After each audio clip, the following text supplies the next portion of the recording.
Все мы прекрасно знаем историю с месье Оливье, в честь которого назвали наш любимый новогодний салат.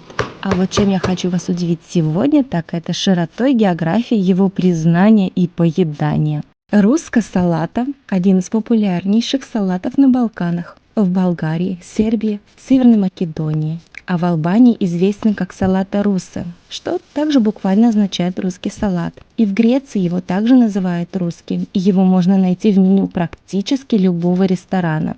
Болгарский вариант салата состоит из привычных нам овощей и солями или ветчины. Греческая версия обычно не содержит мяса, так же как и в Хорватии и Словении. В двух последних странах называется он французским салатом.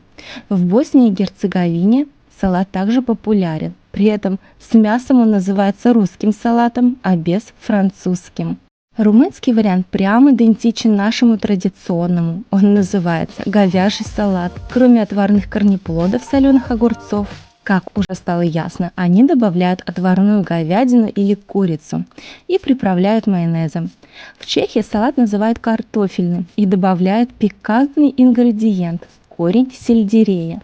В Польше это вегетарианский салат, в который могут добавить или соленые огурцы, или кислые яблоки. Ух, какой он модульный, гибкий и в любом случае вкусный.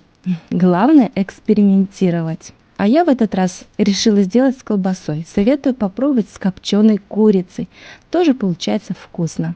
Не знаю почему, но оливье мы всегда готовим со свежими огурцами, а вот салат зимний с солеными как-то так завелось.